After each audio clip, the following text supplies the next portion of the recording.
Welcome to the Hindu Daily. Yep. Okay, let's dive in. Today we're unpacking five really crucial analyses. These are pulled straight from the editorial science and text and context sections of the paper. Right. We've got a mix here: global politics, some defense strategy talk, a big piece on immunology. Public health systems and, yeah, the tricky world of AI content policy. Quite the spread. Exactly.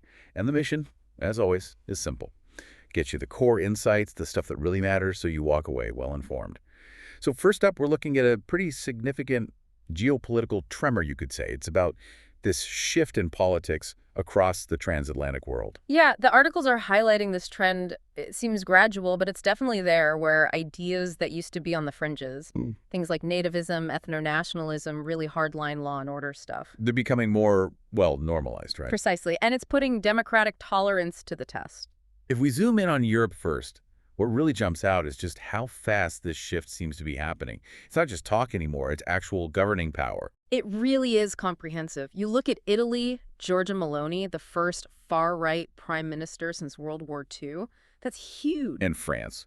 Marine Le Pen's party isn't really an outcast now, is it? Pulling 41% in the last runoff. Exactly. Shedding that tag. And then Germany, which is maybe even more striking. Yeah, the AfD topping national surveys actually winning district offices. I mean, the ruling party needing AfD votes for migration motions. The source calls that breaking a post-war taboo. It's a major breach, absolutely. And you can't forget the Nordics either. They were kind of seen as immune for a long time. But now you've got parties like the Sweden Democrats and Finland's Finns party basically acting as kingmakers. Using that influence to push for much stricter immigration rules. It's a pattern across the board. Okay, so shifting across the Atlantic to the U.S., the change there seems to be moving beyond just rhetoric into actual administrative action. That's a key point the source makes. Since January 2025, we're seeing concrete policies being detailed. Like what specifically? Well, orders aiming to constrict birthright citizenship, for one. The revival of something called Schedule F. Right, which gives more political control over policy jobs. Exactly, bypassing some civil service protections, and a push from the Justice Department about passports making them reflect only the sex assigned at birth. And then there's the economic side, that massive charge on new H-1B visas.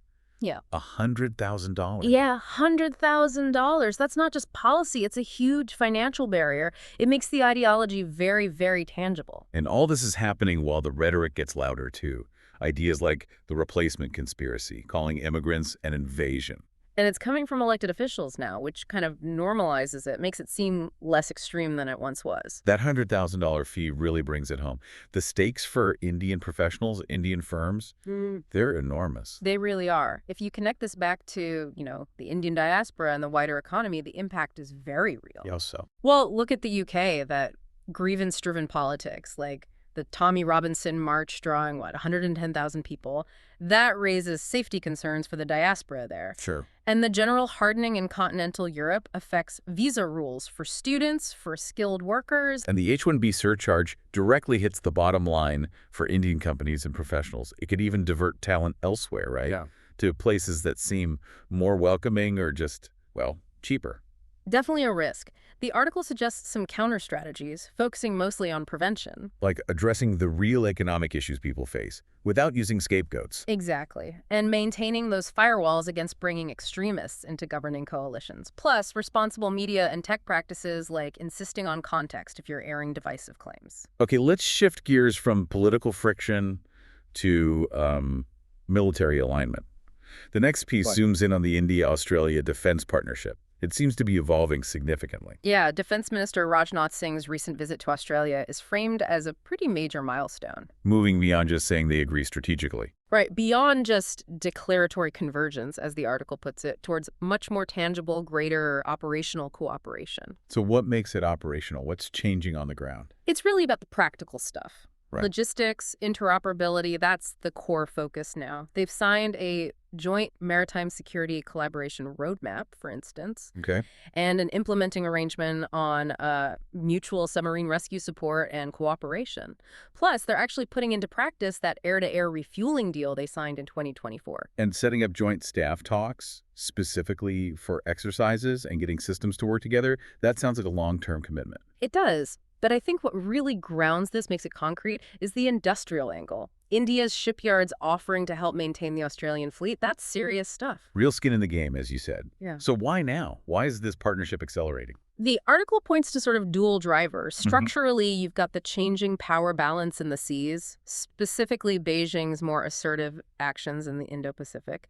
That pushes middle powers together. Right, finding common ground. And pragmatically, there's maybe some growing uncertainty about relying too heavily on just one security provider. Thinking about Orica's complexities and so on. So it creates redundancy, makes them less dependent. Exactly. Reduces friction if you have multiple strong partners. So if they're building this closer relationship, what strengths does each country actually bring to the table? What makes it complementary? India brings, well, scale.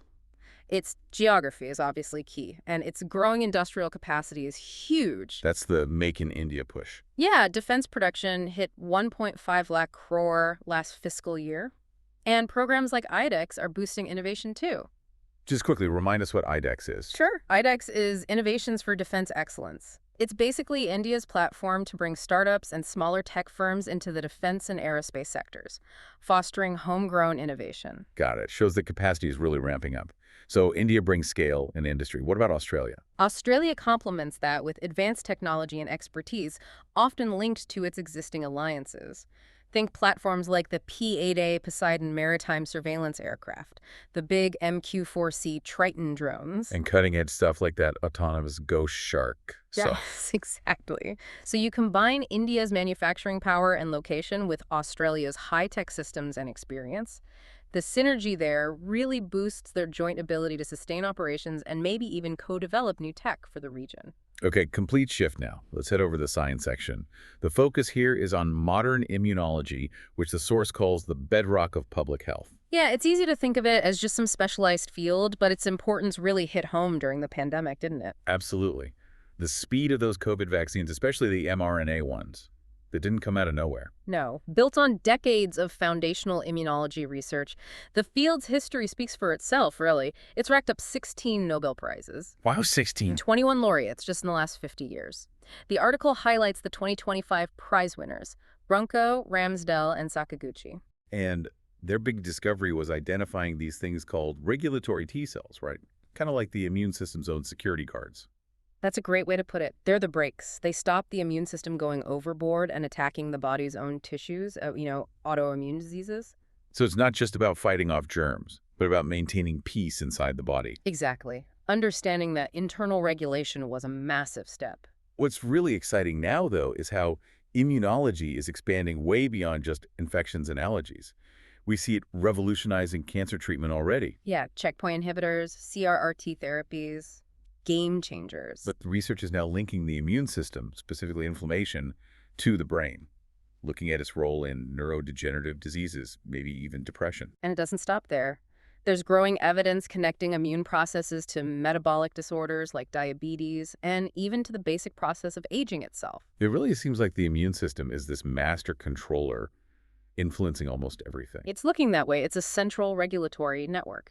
Now, for a country like India, with its huge population and, frankly, unique mix of diseases, this immunology revolution is a massive opportunity. Huge opportunity, but also a significant challenge. The goal shouldn't just be to import these advances. India needs to be a leader in developing them. Precisely. The source argues strongly for shifting from being just a massive provider of healthcare to becoming a global leader in immunomedicine research and development.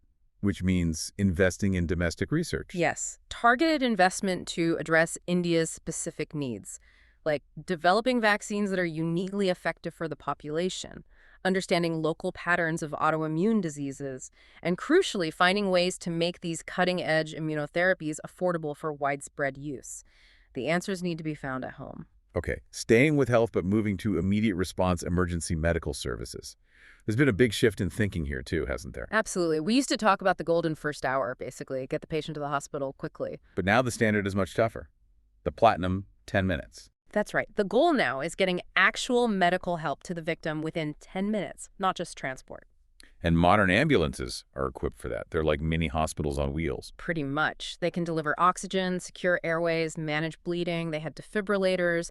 The article even mentions some carrying mobile CT scanners for stroke diagnosis while driving to the hospital. Wow, diagnosing a stroke in the ambulance. That's incredible. It's about starting treatment immediately. Real operational precision.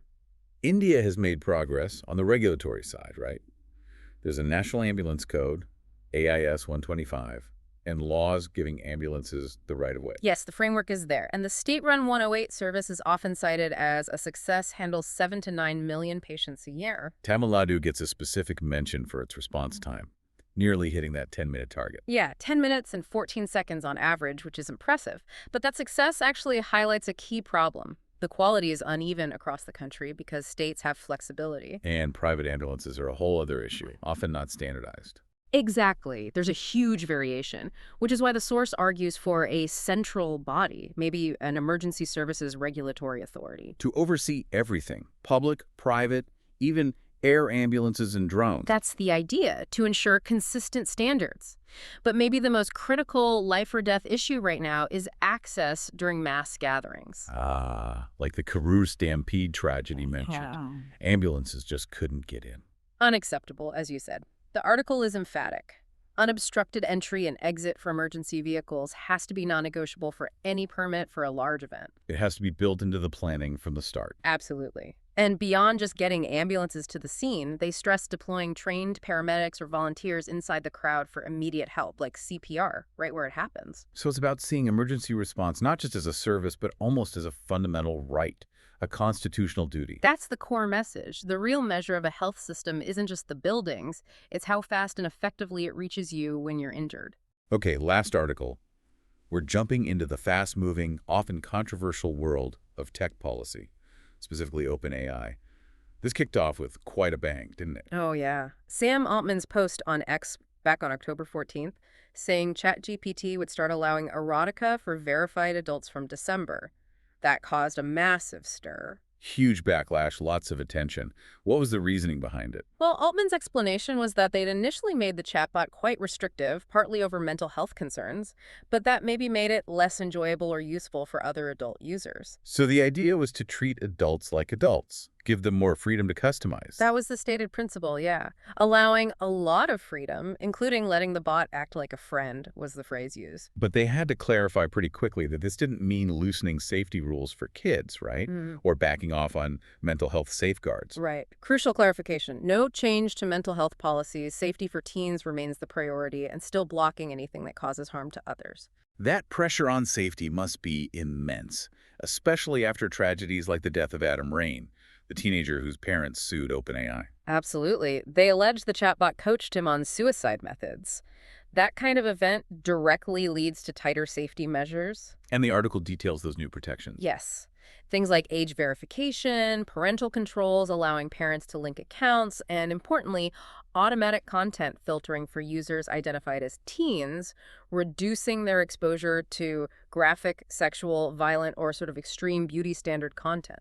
But OpenAI isn't alone in grappling with this, is it? This tension between freedom and safety seems industry-wide. Completely. The article points out many other chatbots, often less regulated, allow sexual interactions with pretty weak age checks. And Abra mentions that lawsuit against Character Technology, another case involving a teenager's suicide after alleged interactions with an AI bot. Yes, a very concerning parallel.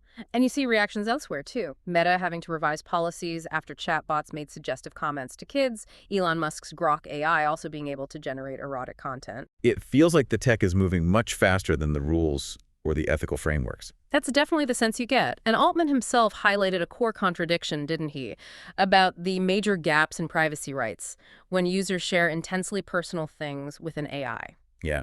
So you have this push for freedom, the absolute need for child safety, and this huge question mark over privacy when the conversations get really personal. Exactly. That tension, adult freedom versus child safety versus user privacy in these very intimate AI interactions, that's the massive challenge facing regulators, not just in one country, but globally. You know, thinking across all these topics today, from the hard right shift to defense logistics, immunology's power, ambulance response times, and now AI rules, there's maybe an underlying theme emerging about operational reality. How do you mean?